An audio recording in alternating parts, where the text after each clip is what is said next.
Muy buenos días. Sean todos bienvenidos a Iglesia Bíblica Petra. Qué gran privilegio tenemos esta mañana de congregarnos, de exaltar y glorificar su nombre. Amén. Hermanos, quiero invitarte a ir conmigo a la palabra de Dios y a abrir sus Biblias en el Evangelio de Mateo. Y vamos a leer Mateo 28, 19 al 20. Y creo que la mayoría aquí presente conoce este texto. Quizás hasta lo sabes de memoria. Pero mi oración mientras estudiaba esta semana, mientras aplicaba este texto a mi propia vida, y también de advertencia para ti y para mi propio corazón, es que no permitas que la familiaridad del texto te robe lo que necesitas escuchar hoy de parte de Dios para tu vida, ¿no? Este texto implica muchas cosas muy profundas acerca del carácter de Dios, la bondad de Dios y la misericordia de Dios. Y estoy seguro que Dios quiere hablarte hoy a tu vida por medio de su palabra. Entonces quizás has escuchado este texto por muchos años y de algo que estoy muy seguro es que nos falta muchísimo por entender y sobre todo nos falta mucho por aplicar de este propio texto. Antes de leer y orar al texto, permíteme hacerte un par de preguntas, de hecho 3 preguntas o quizás 4. Y quiero que medites en ello primeramente.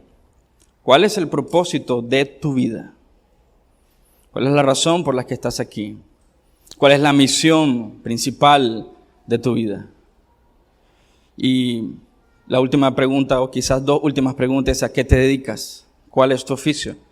Entonces piensa en esto por un momento. No quiero pasarlo por alto, pero es necesario que lo medites un poco. ¿Cuál es el propósito? ¿Cuál es la misión? ¿Cuál es la visión de tu vida? ¿A qué te dedicas y cuál es tu oficio? ¿Sí? Entonces, quiero pedirte leer conmigo la palabra de Dios. Y después vamos a orar por la palabra de Dios para ponerla en práctica, ¿no? No solamente queremos ser oidores olvidadizos, sino queremos ser hombres que practican la palabra. Poner en práctica el mandato que vamos a escuchar esta mañana. Poner en práctica los principios de Dios. Leamos su palabra, Mateo 28, versículo 16 al 20. Dice así, honrando al Padre, al Hijo y al Espíritu Santo. Entonces los 11 discípulos salieron hacia Galilea y se dirigieron al monte que Jesús les había indicado. Cuando vieron a Jesús, lo adoraron, pero algunos de ellos dudaban. Jesús se acercó y dijo a sus discípulos: se me ha dado toda autoridad en el cielo y en la tierra. Por tanto, vayan y hagan discípulos de las naciones, bautizándolos en el nombre del Padre, del Hijo y el Espíritu Santo. Enseñen a los nuevos discípulos a obedecer todos los mandamientos que les he dado. Y tengan por seguro esto, que estoy con ustedes siempre hasta el fin de los tiempos. Oremos. Señor, qué gran privilegio estar en tu casa, con tu pueblo, con tus hijos, con tu novia, Señor, tu iglesia, redimida y comprada con tu sangre preciosa. Señor, mientras cantamos estas alabanzas, Señor, tus planes son perfectos. Ayúdanos a ver, Señor, con claridad la providencia divina, Señor, en cada etapa de nuestras vidas y darte gloria y honra a ti por lo que tú haces, por lo que has hecho, Señor, y por lo que harás. Tenemos grandes expectativas, Señor, en ti, Señor, no en nosotros, pero en tu nombre, en tu gloria, en tu poder, en tu majestad y en tu evangelio. Señor, gracias, Señor, por tu palabra, Señor, que confronta, Señor, nuestras actitudes apáticas, que conmueve, Señor, los afectos más profundos de nuestro ser, Señor. Cuánta misericordia y cuánta gracia, Señor, has desbordado en nuestras vidas. Pero nos reta a vivir, Señor, conforme a tus principios. Ayúdenos a aferrarnos, Señor, a su palabra y poner en práctica su palabra, Señor. No solamente queremos conocer, queremos ser, Señor, discípulos que glorifican y exaltan tu nombre. En tu nombre oramos, Señor, para que seas tú hablando a nuestras vidas, por medio de este tiempo, para la gloria de tu nombre. Amén y amén. Como mencioné, este pasaje es muy familiar para nosotros. Pero me gustaría, mientras avanzamos en este tiempo, reflexiones y no des por sentado nada. Quizás has escuchado este texto y como mencioné, quizás lo sabes de memoria. Y medité en este texto durante esta semana porque pienso que es un gran texto de transición, ¿no? ¿Y por qué pienso eso? Recuerda que Jesús ha resucitado entre los muertos. Tiene esta reunión con sus discípulos amados y va a encomendarles una gran misión. Es un texto de transición para sus discípulos. Está dándoles una gran responsabilidad y las implicaciones en este texto son poderosas porque aplican a nuestra vida, incluso hoy, ¿no? Y a medida entonces que avancemos esta mañana, quiero animarte a reflexionar y te preguntes, ¿yo personalmente estoy obedeciendo este texto? Noten que mi pregunta no fue si sabes el texto, conoces el texto, o si te lo has aprendido de memoria. Pregunté si estás aplicando el texto, no si lo has aplicado una vez, porque vamos a aprender eso también. No se trata de un evento recurrente en nuestra vida, sino de quiénes somos realmente. Existen, creo, dos preguntas que fácilmente nos humillan cuando las respondemos con honestidad. Y una de ellas es cuando nos preguntan sobre nuestra vida de oración. Pregúntale a alguien sobre su vida de oración y si es un hombre humilde que reconoce, va a decirte, pues, es deficiente mi vida de oración. Necesito orar más. A lo largo de mi vida no he conocido a alguien que diga, ¿sabes qué, hermano, pastor? He orado lo suficiente. Todos de nosotros tendríamos que decir y admitir, necesito orar más.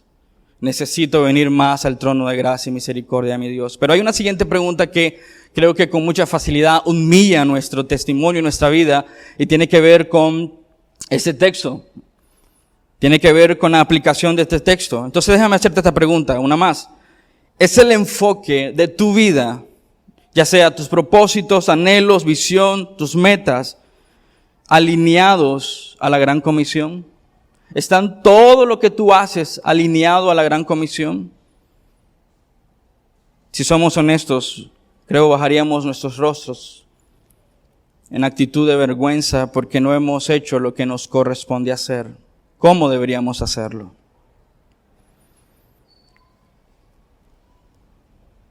Creo que, debo dar este anuncio hoy. Pienso que la mayoría de ustedes conocen que nos estamos moviendo de edificio. Si tú necesitas información, puedes pasar por la mesa de bienvenida. Si no estás conectado a un grupo pequeño, te animo a preguntar sobre estos detalles. Pero hoy es nuestro último servicio aquí. Así que ando un poco nostálgico y entre alegre, emocionado por la aventura que se viene y todo lo que Dios ha hecho. Y antes de continuar, quiero reflexionar un poco sobre esto. Dios ha sido sumamente misericordioso con nosotros a lo largo de estos 5 años aquí. Nos ha permitido experimentar muchísimas cosas, pero sobre todo la fidelidad de Dios en nuestras vidas, ¿sí? Recuerdo la primera vez que entramos aquí, no existía nada de lo que ustedes ven y solo pienso en ese momento de tantas emociones en ese momento, alegría, gozo, y ahora ver a este grupo hermoso de gente y solo puedo decir, Dios ha sido fiel, porque Él lo ha hecho todo, ¿no? Así que doy gracias a Dios por esos 5 años donde hemos compartido juntos alabanza, testimonio, oración unos por otros, crecimiento constante. Por supuesto, también hemos enfrentado luchas y momentos duros y difíciles en nuestras vidas. Pero doy gracias a Dios por la provisión de Él de abrir puertas para un nuevo local, ¿sí? Solo puedo decir gracias, Señor, por lo que usted está haciendo y por su bondad y su misericordia. Y aunque podemos tener mucha gratitud en nuestros corazones por todo lo que Dios ha hecho, posiblemente también experimentemos dudas acerca hacia dónde va la iglesia, qué está pasando, ¿no? Podemos tener esa sensación entre zozobra, incertidumbre, inquietudes en nuestros corazones, incluso hasta desánimo. Pero como te mencioné, este texto es un gran texto para animarnos en etapas de transición, para que nosotros fijemos nuestra mirada en lo que tenemos que fijar, ¿sí? Porque fácilmente con una transición, un movimiento como este, podemos simplemente enfocarnos en las cosas visibles, en lugar de enfocarnos en quiénes somos y qué estamos haciendo aquí, ¿no? Sabes, creo que muchas veces luchamos con la duda porque para muchos de nosotros los cambios son difíciles, ¿no? Si somos seres rutinarios que nos acomodamos a la rutina, cambiar es algo complicado, ¿no? Mueve nuestro piso. Y por supuesto, cuando esto pasa, las transiciones son generadoras naturales de dudas. ¿Qué va a pasar ahora con esto? ¿Qué va a pasar ahora con lo siguiente? Y empezamos a dudar y a dudar. Ahora, dudar no está mal. Llegar al punto de la incredulidad y negar el poder de Dios, eso es lo triste. Pero la duda está ahí simplemente para recordarnos que somos frágiles, que necesitamos aferrarnos más a sus verdades y confiar más en su carácter. Entonces dudar, porque lo vemos aquí en este texto, y me encanta que el evangelista Mateo lo incluye. Esto es tan auténtico para mí. Cuando los estudiosos académicos dicen que no hay autenticidad en los evangelios, incluir la duda es tan profundo y tan poderoso.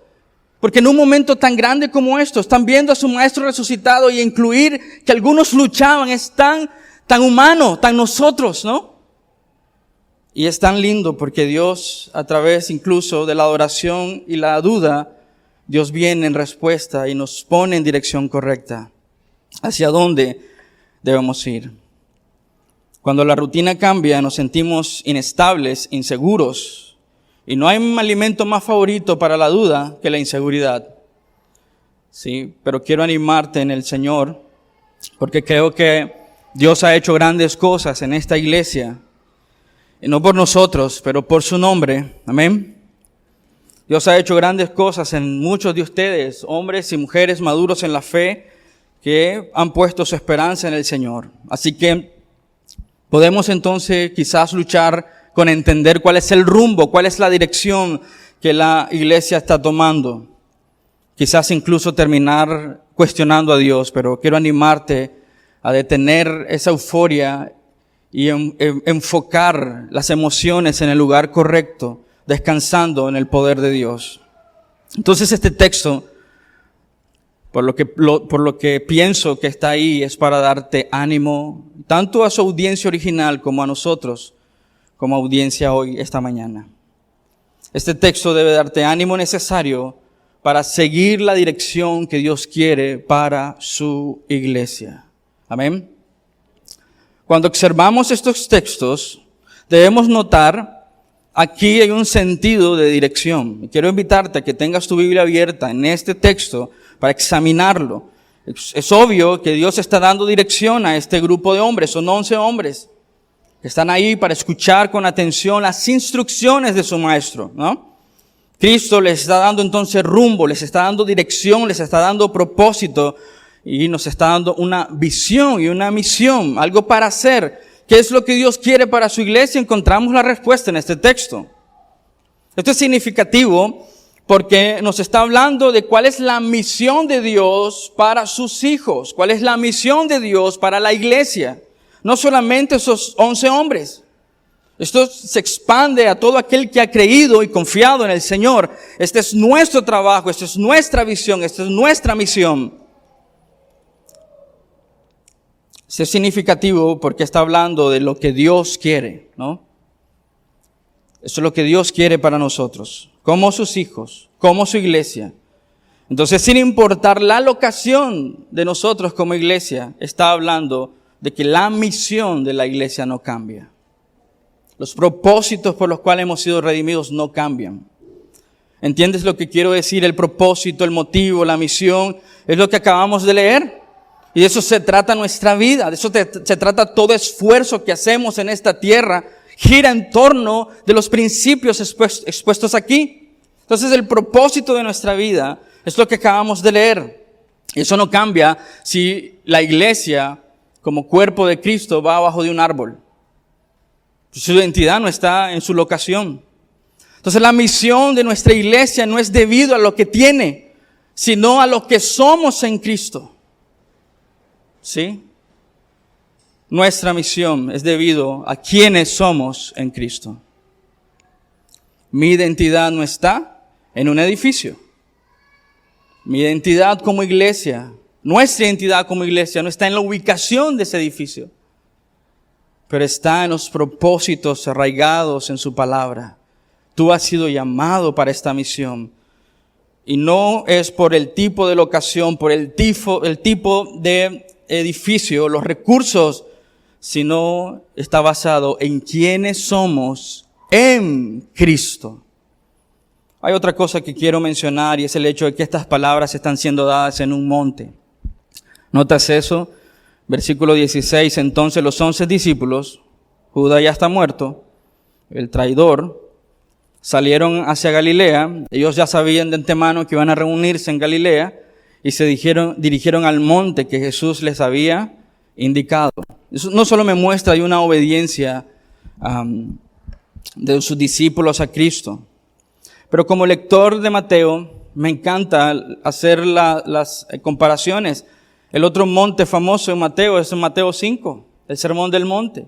Y tenemos dos grandes argumentos para la vida cristiana en dos montes, en el mismo monte, pero dos argumentos grandes, la vida práctica y lo que debemos hacer. Entonces, cuando pienso en esto, cuando leo este texto, pienso no solamente en la gran comisión, pero también en quién soy en base a lo que Mateo 5 dice. De quién soy en Cristo, es decir, lo que espera Mateo como autor. El Espíritu Santo lo que nos está empujando es que reflexionemos que no se trata solamente de conocimiento, pero se trata de una vida práctica. Es decir, espera que nosotros como lectores tengamos en cuenta el ejercicio práctico de las verdades descritas en este texto. Debe cambiar, transformar nuestra vida. Se trata sobre crecer, se trata sobre madurar, se trata sobre florecimiento espiritual en las verdades de aquel que nos ha llamado de la muerte a la vida eterna. No se trata solamente de tener conocimiento, pero practicarlo.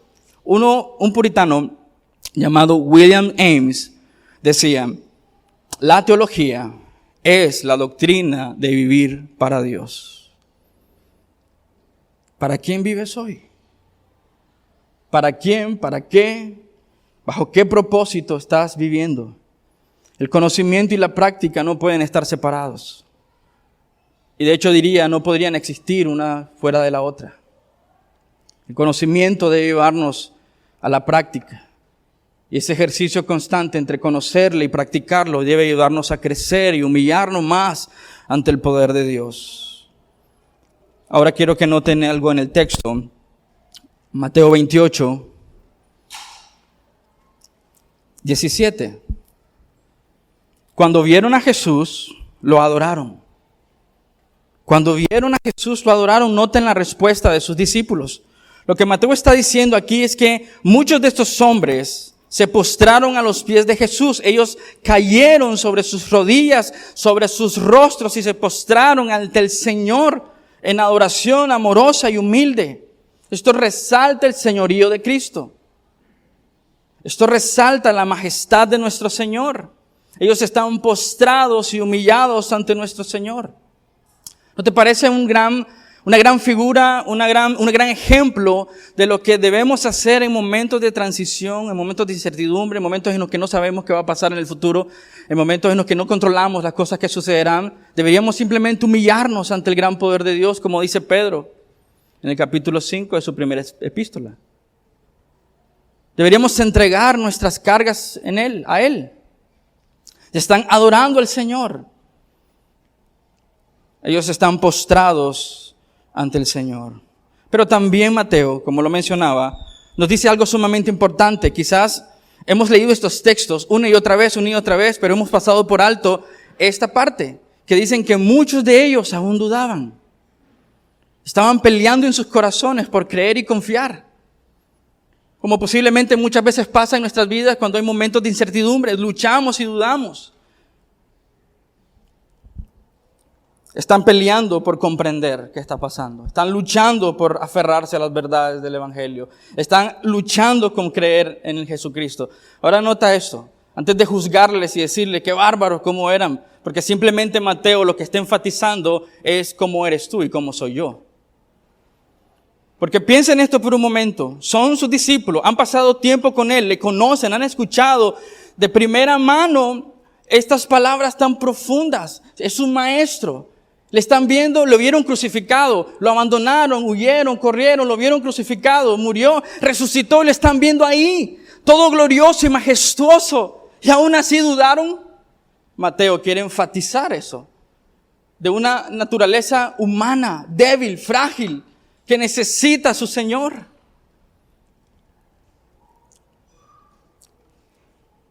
Están luchando. Están peleando en sus corazones, pero están ahí. Mi hermano, crecer en confianza en el Señor es una búsqueda constante. Es una lucha diaria, porque a diario tú escuchas mentiras. Cuando salgas de aquí, bajes a la pista suburbana, vas a empezar a ver anuncios por todos lados que te venden felicidad por todos lados. Hay un anuncio en Carretera Masaya que dice, y no estoy en contra de este tipo de negocio, aunque no voy a hablar de eso ahorita, pero dice la loto te cambia la vida. Vamos a poner un anuncio más grande quizás, que diga, no, Cristo te cambia la vida. Entonces escuchas las mentiras constantemente y salimos de aquí quizás animados y empezamos a dudar, a desconfiar y a luchar en nuestros corazones. Pienso que Mateo quiere enfatizar para ti y para mí, por supuesto, también el señorío de quién es Él, quién es Cristo, su poder, su majestad. ¿Por qué piensas que luchamos con las dudas? Otra vez no creo que el problema en sí sean las dudas, sino dejar que ellas controlen nuestros corazones y nuestras mentes. Por eso la palabra de Dios nos dice que renovemos ¿qué? Nuestra mente para entender la voluntad de Dios, que dice que es buena, agradable y perfecta. Eso no es un problema de las dudas, es un problema que no estamos constantemente renovando nuestra mente y nuestro entendimiento. Por eso pienso, Mateo quiere enfatizar la debilidad de los discípulos. Aún en adoración genuina y real, hay un panorama donde cabe la duda, pero viene la respuesta. ¿Qué hacemos cuando luchamos con dudas? Mateo nos muestra lo frágiles que somos, lo vulnerables que somos, pero nos muestra algo tan importante, la necesidad que tenemos de conocer profundamente a nuestro Señor. No solamente datos acerca de Él. Mateo está diciendo, no pierdas de vista a Cristo. No pierdas de vista el enfoque. Noten algo, Jesús es digno de adoración y sus discípulos lo saben. Dice que se postraron ante Él. Y quizás la inferencia de Mateo es que están humillados ante Dios. Están ahí sobre sus rodillas. Ellos están postrados. Algunos están luchándose en sus corazones. Están teniendo una batalla en su mente y su ser. Pero mira el verso 18. Dice que Jesús se acercó y dijo a sus discípulos, se me ha dado toda autoridad. ¿Para qué se acercó Jesús? Es una pregunta que me hago. Creo que el texto ya nos ofrece al menos dos respuestas. Si prestamos atención, dicen que un grupo de discípulos estaba adorándolo y otro quizás estaba dudando. Entonces, pienso que la respuesta de por qué Jesús se acerca, noten esto, Jesús pudo haberle dicho, ¿saben qué? Acérquense, vengan a mí. Levántense los que están postrados. Ustedes los que dudan, dejen de dudar. Pero Él se acerca a nosotros. Él se acerca a ellos. Él quiere instruirlos. Él quiere animarlos. Entonces, primero pienso que Jesús se acerca a sus discípulos para afirmar la adoración de los que adoran. Él está diciendo, me adoras en espíritu y en verdad, bien haces, porque soy Dios. Mateo está enfatizando la deidad de Cristo, que merece todo honor y toda gloria. Y por eso Jesús se acerca, está animando la adoración de los que están adorando. De aquellos que adoran en espíritu y verdad, Dios vendrá por medio de su palabra, por los actos de gracia, para animarnos a creer más y confiar más. Pero no solamente se acercó a los que adoraban, se acercó a los que dudaban, con el fin de afianzar la fe de los que dudan, de afianzarlos, de decir, puedes poner tu confianza en mí, porque sabes, toda la autoridad me ha sido dada a mí, por eso podemos dar pasos de fe con gozo en nuestros corazones. Por eso nuestra mirada no está en el edificio, está puesta en nuestro Señor y Salvador. Se ha acercado a nosotros cuando nosotros huíamos de Él. Y en su misericordia y en su gracia nos afirma nuestra fe, afianza nuestra fe, pero también nos anima a caminar por fe. Porque la tercera razón que yo pienso que ese texto nos dice que Jesús se acerca tan dulcemente, tan amorosamente, tan apaciblemente, no solo para afirmar nuestra fe, no solo para afianzar nuestra fe, pero también animarnos a caminar por fe, porque Él está a punto de decirles que toda la autoridad la tiene Él. Pero nos dice, por tanto, ve a discipular. Él va a darles una gran comisión, una que no pueden emprender en sus propias fuerzas. Si no es hasta la llegada del Espíritu Santo que vemos que vienen con poder y Pedro se levanta a predicar con poder, lleno del Espíritu Santo. Dios sabe, hermano, que lo que Dios nos está llamando a hacer es una gran tarea. Es una gran tarea. Por eso pienso que Mateo está enfatizando que pongamos nuestra atención en aquel que tiene el poder para que nosotros podamos llevar a cabo esta tarea. En aquel que puede darnos el poder por medio de su Espíritu y su palabra para emprender esta gran misión de hacer discípulos. Creo que si pregunto lo que voy a preguntar a continuación, sé la respuesta, pero la haré. ¿Alguna vez has dudado de Dios? No tienes que responder audiblemente.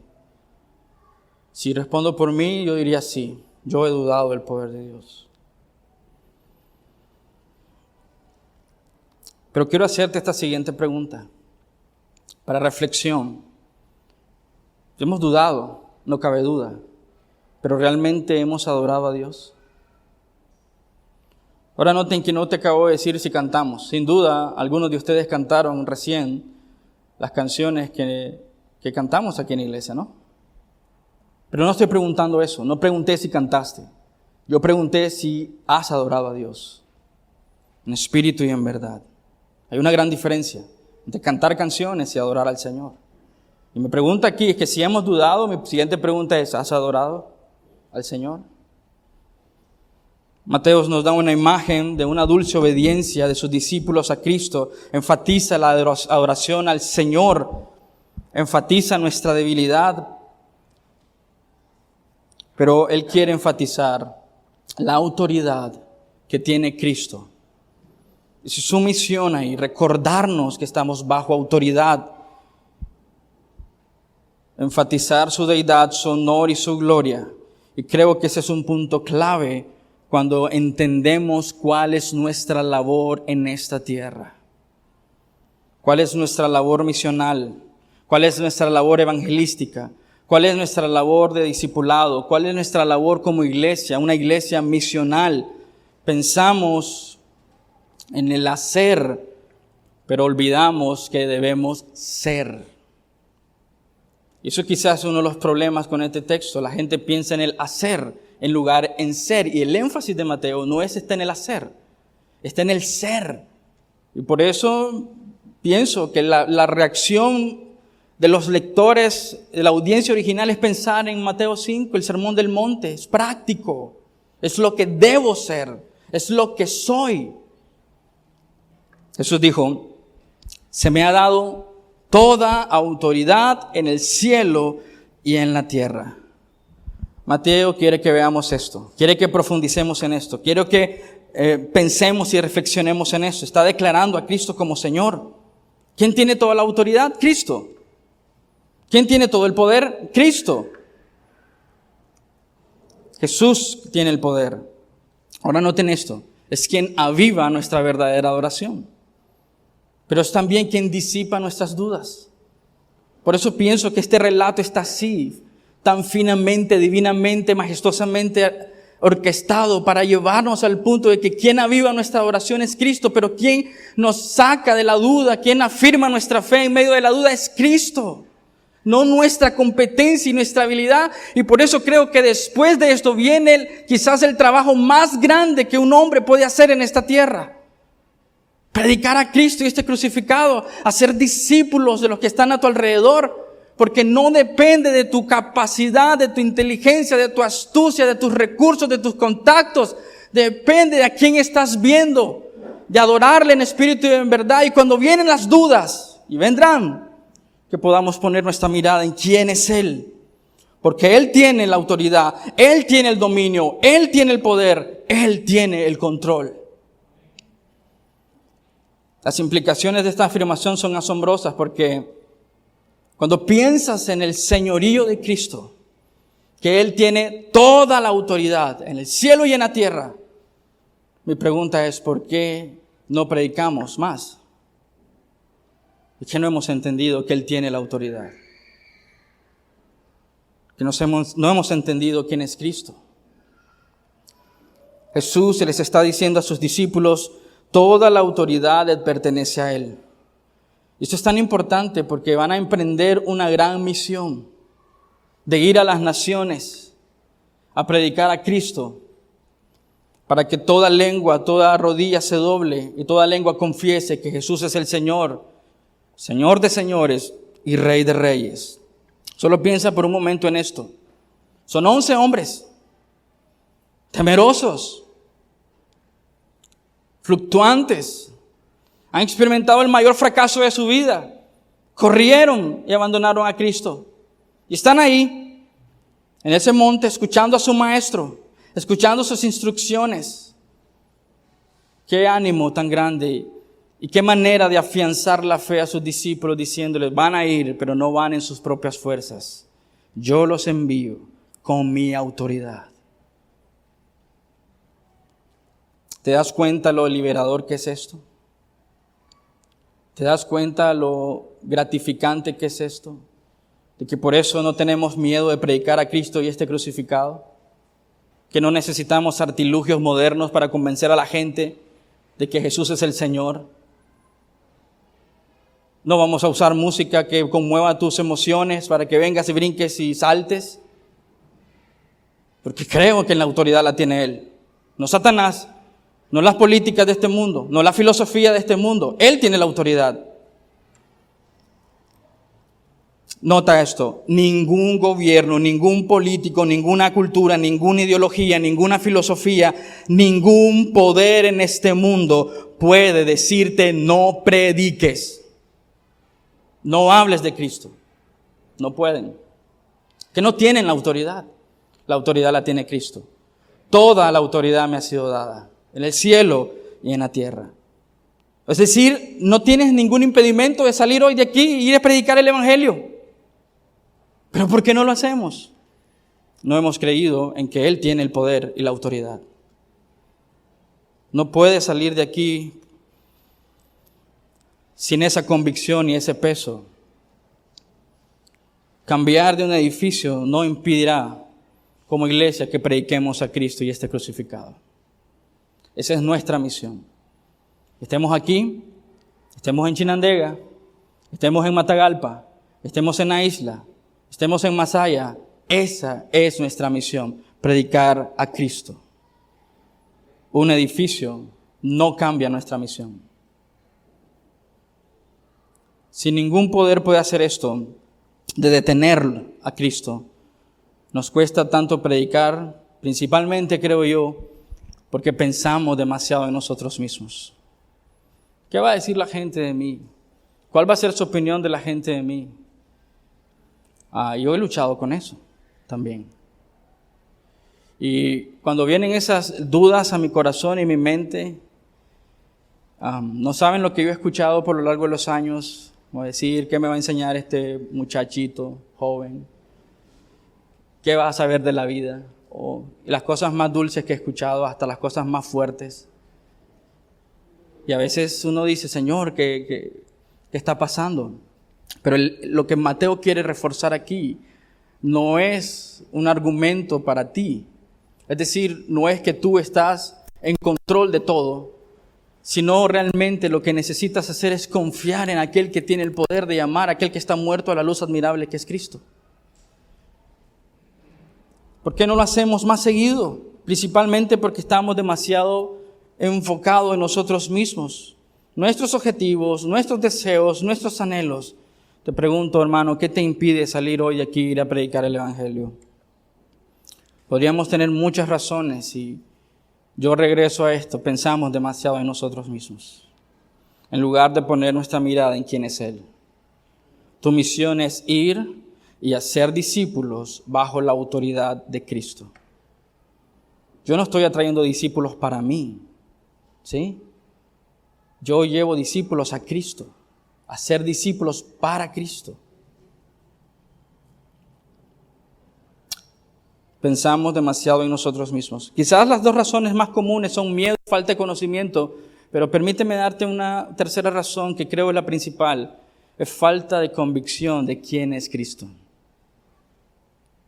Es simplemente eso. No conoces a Cristo, dudas de su evangelio, dudas de lo que Él puede hacer.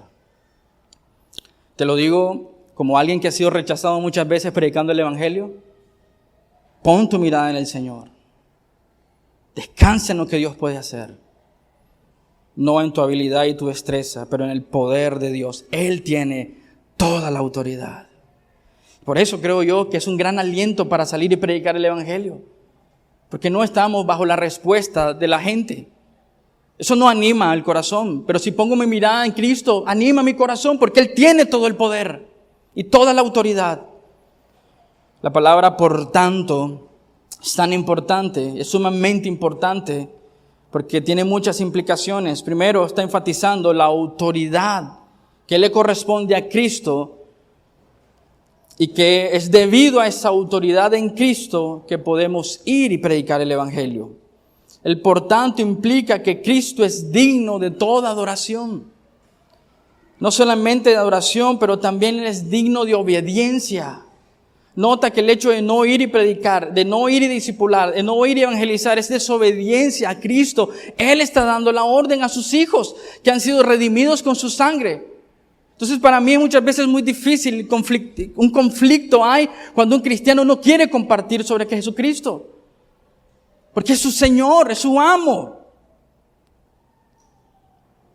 Es decir, Cristo nos está diciendo, yo soy digno, tengo toda la autoridad, eres mío, me perteneces, por tanto ve y haz tu trabajo.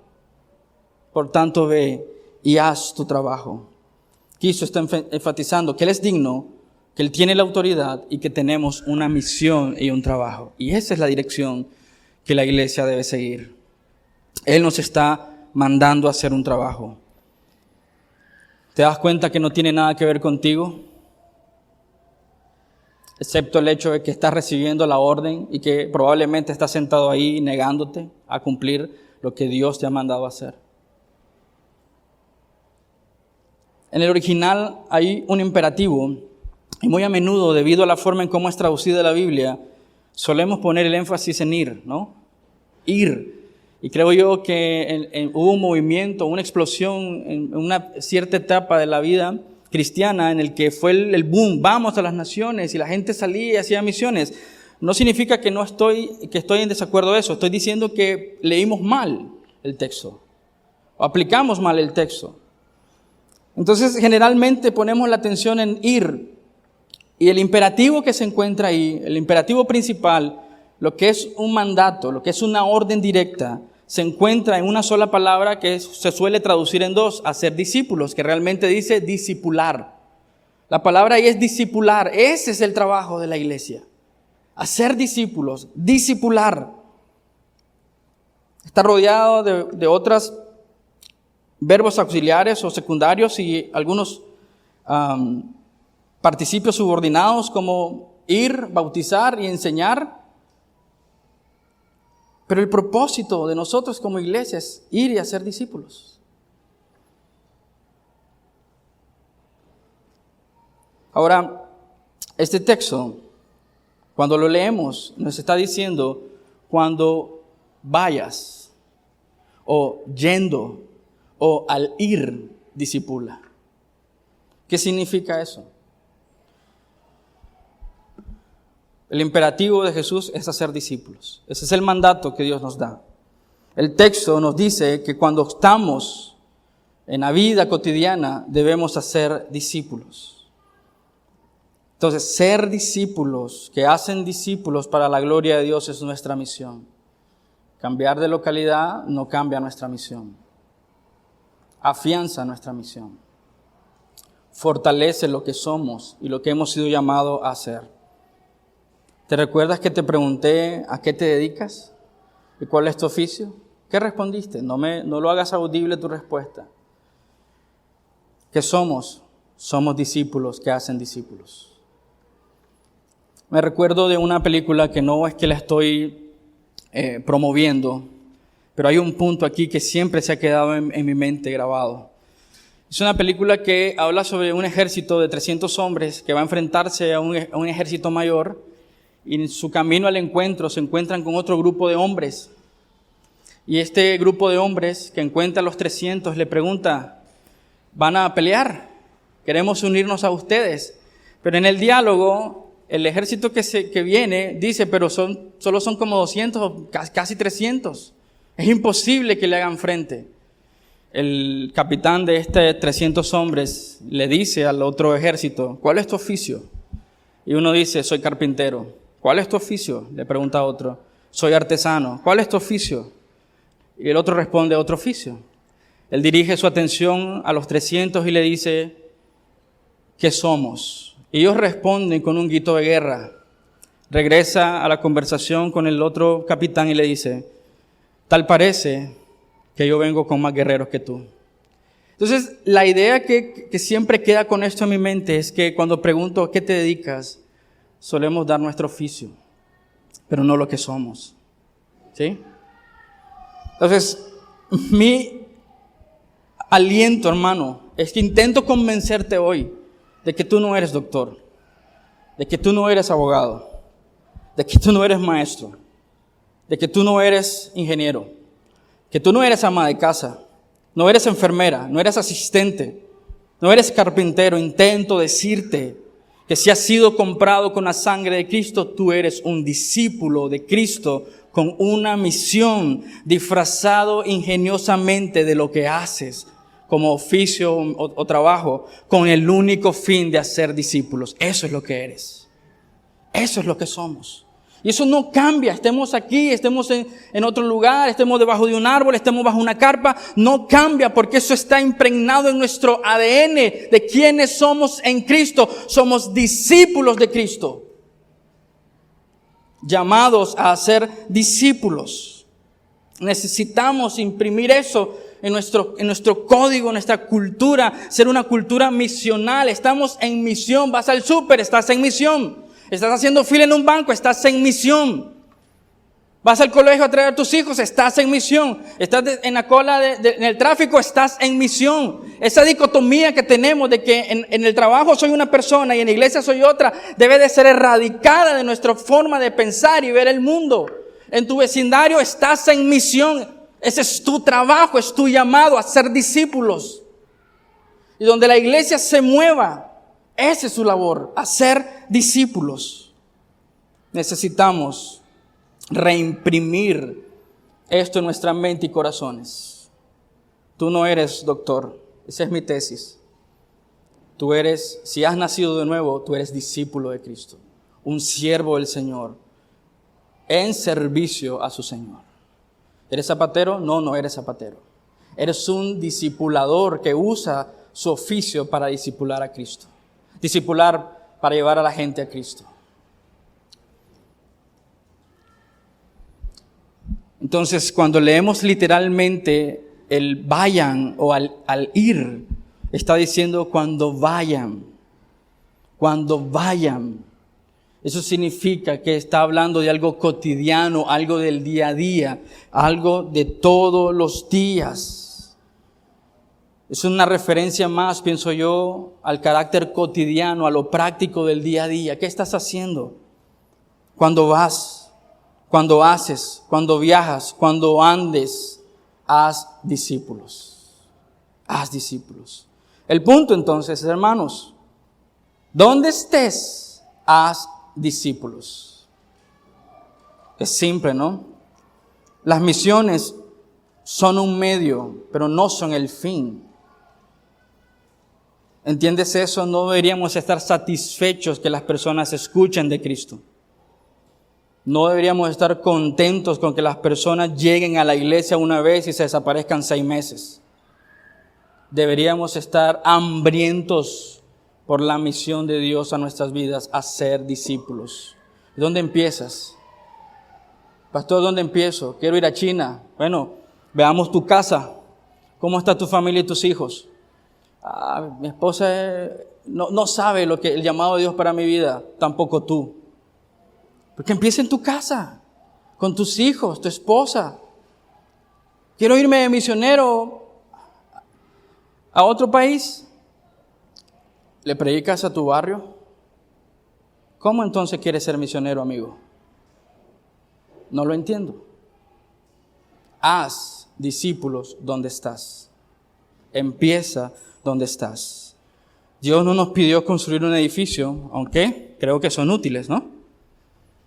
Pero no nos pidió hacer edificios.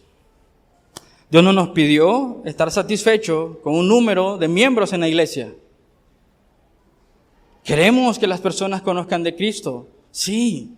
¿Queremos ver todas estas sillas llenas? Sí, amén. Pero no perdamos de vista nuestra misión es hacer discípulos. Dios no nos dice, ten las iglesias más grandes que puedas. O ten tantas personas como puedas. Dice, haz discípulos. Nos hemos perdido en el hacer, en el lugar de ser. Y Dios está diciendo, tienes que ser discípulo para ser discípulos. Dios quiere que hagas discípulos, pero eso implica que tienes que ser un discípulo. Tú no puedes decirle a alguien que siga tu camino cuando tú no lo sigues. Eso pasa en nuestros hogares, la hipocresía. De que le queremos pedir a nuestros hijos, a nuestra esposa, que siga a Cristo, pero nosotros no lo hacemos. Queremos que nuestros hijos lean la Biblia, pero no nos ven a hacerlo. Queremos que nuestros hijos no nos avergüencen cuando oran en público, pero no les enseñamos a orar, no oramos con ellos. Tienes un gran privilegio como esposo, como padre, como trabajador. ¿Cuánta gente conoces en tu trabajo? Y quizás ninguno de ellos sabe que es cristiano, que eres cristiano. Dios quiere que hagas discípulos, pero eso implica que tú debes ser discípulo. No puede ser algo que realmente no está en tu corazón o realmente no eres. No puedes multiplicarte en otro. No puedes multiplicar algo que no se encuentra en ti. No puedes transferir eso a otro. Debes entender que tanto el evangelismo, el discipulado, es sobre ser en lugar de hacer. Evangelizar las personas. Yo no creo en los eventos, es mi posición, simplemente porque creo que la gente debe entender de que tú eres un evangelista y tienes que predicar a Cristo. Por supuesto, podemos aprovechar momentos en los que nos reunimos y predicamos a la gente, pero ese no es el denominador común. Eventos o campañas, tú deberías ser una máquina de evangelismo. Como respirar, tú no piensas para respirar. Eso está impregnado en tu ser. De igual manera, el que discipula y evangelista está impregnado en su ser porque ha entendido quién es su Señor. Tengo una orden, tengo una misión, tengo un mandato. Donde estoy, quiero hacer discípulos. Somos misioneros consumidos por el celo por su gloria. No discipulamos porque tenemos que hacer discípulos. Discipulamos porque eso es lo que somos. No evangelizamos porque tenemos que evangelizar. Evangelizamos porque eso es lo que somos. Discípulos y evangelistas. Somos misioneros consumidos por el celo de su gloria. Eso es lo que Mateo quiere impregnar en nuestros corazones. Oswald Chambers dijo: nuestro Señor Jesús tenía un solo deseo, y ese era hacer la voluntad de su Padre Celestial. Te pregunto, ¿ese es tu deseo? ¿Hacer la voluntad del Padre?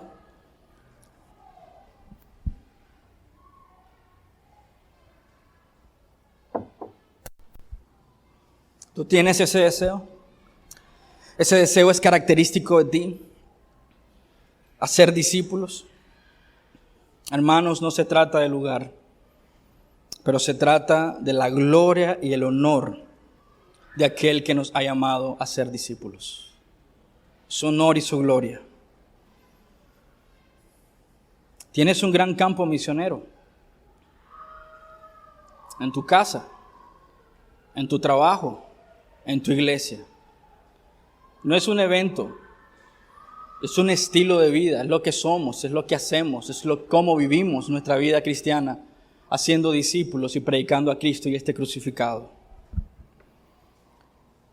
¿Estás haciendo discípulos? Permítame abordar rápidamente 3 cosas aquí. El Señor Jesús dice en Mateo: por tanto, vayan y hagan discípulos. Recuerda que el verbo principal, el imperativo principal es hacer discípulos, que realmente es una sola palabra, discipular, pero está conectada con otros participios. Yendo, es decir, en tu vida cotidiana tienes que estar haciendo discípulos, bautizándolos y enseñándoles. Hay mucho que decir aquí y quizás no tengo el tiempo suficiente para hacerlo, pero permíteme darte algunas implicaciones. El bautismo es una profesión del señorío de Cristo. Estamos testificando abiertamente, públicamente, que el Señor es nuestro Señor. Estamos diciéndole a la gente que estamos bajo el señorío de Cristo. Es un acto que simplemente refleja eso, el señorío de Cristo. El bautismo es una profesión pública ante un cuerpo de Cristo. Nota las implicaciones acerca de lo que hemos sido llamados a hacer, que no es algo aislado de la iglesia local. Dios te ha llamado a ser discípulos en el contexto de una iglesia y un cuerpo que crece en conjunto unos a otros. Pero también nos ha llamado a ser discípulos como una responsabilidad individual, pero también una responsabilidad mutua.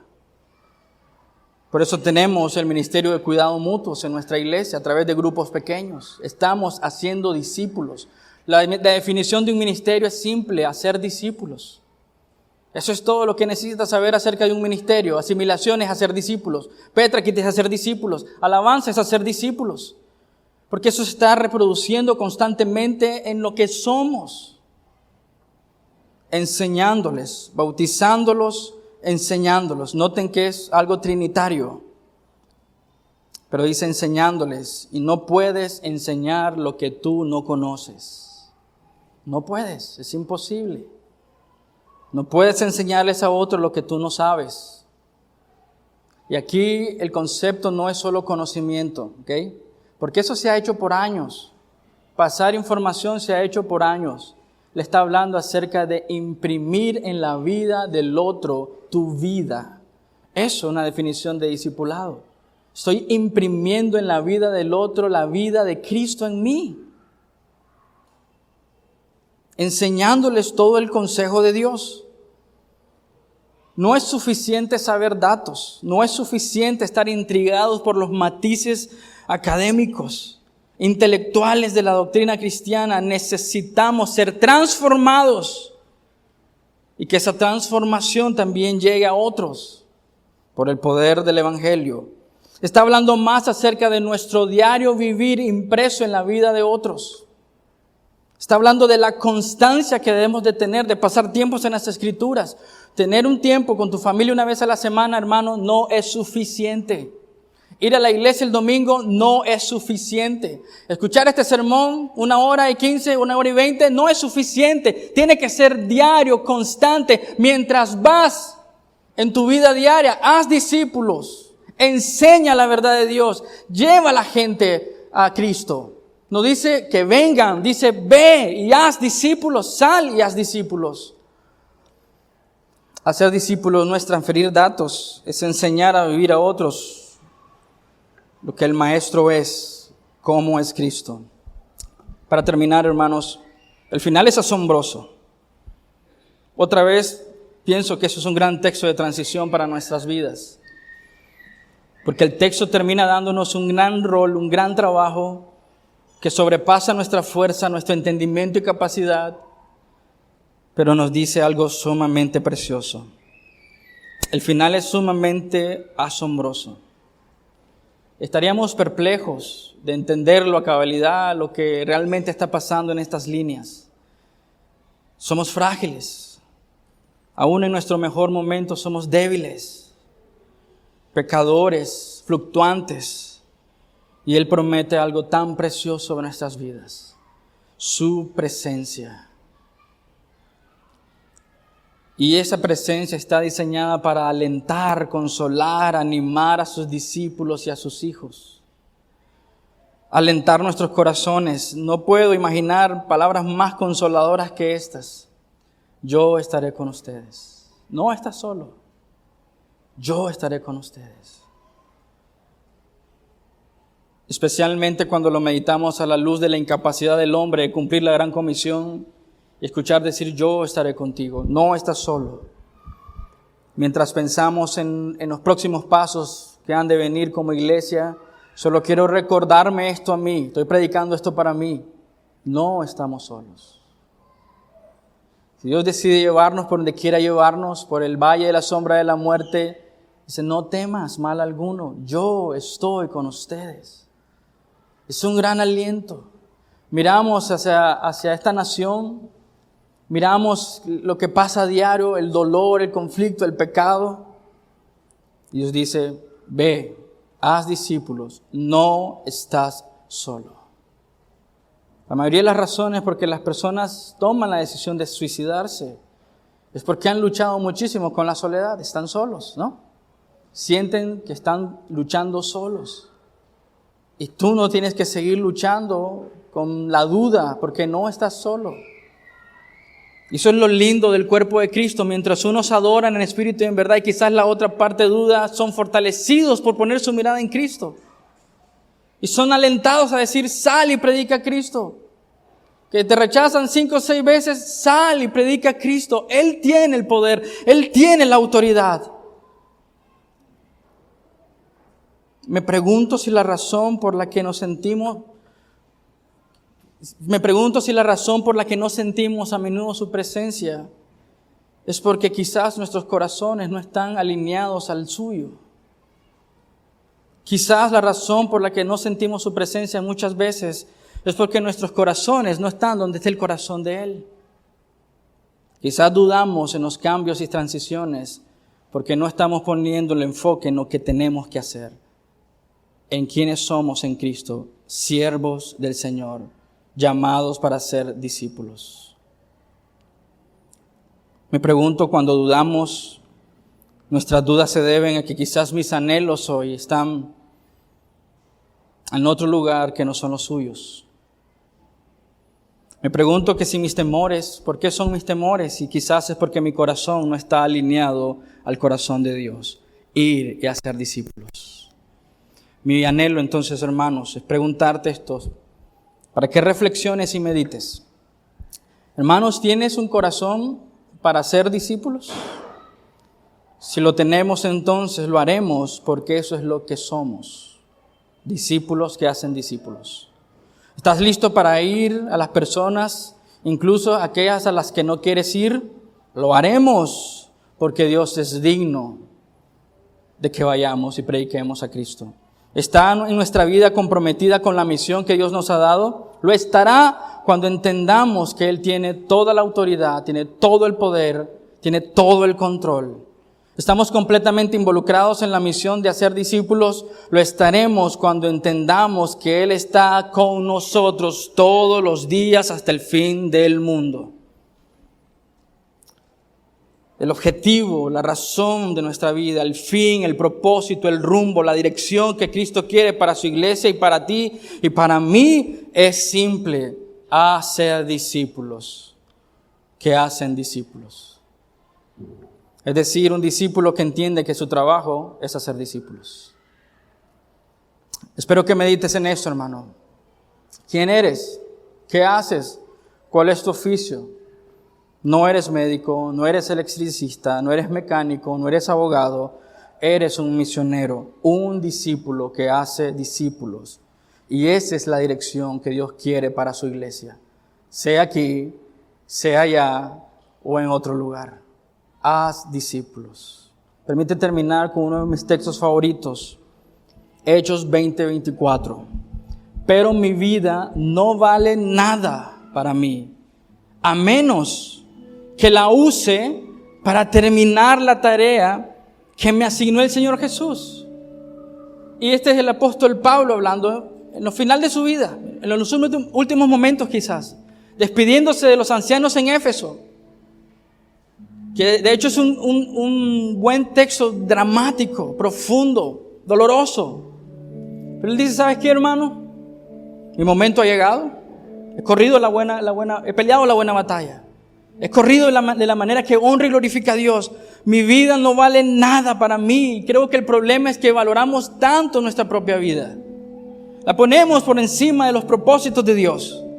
No vale nada para mí, a menos que la use para terminar la tarea que me asignó el Señor Jesús. La tarea de contarles a otros la buena noticia acerca de la maravillosa gracia de Dios. Ahí está un hombre que dice quién es y es simplemente un discípulo que hace discípulos.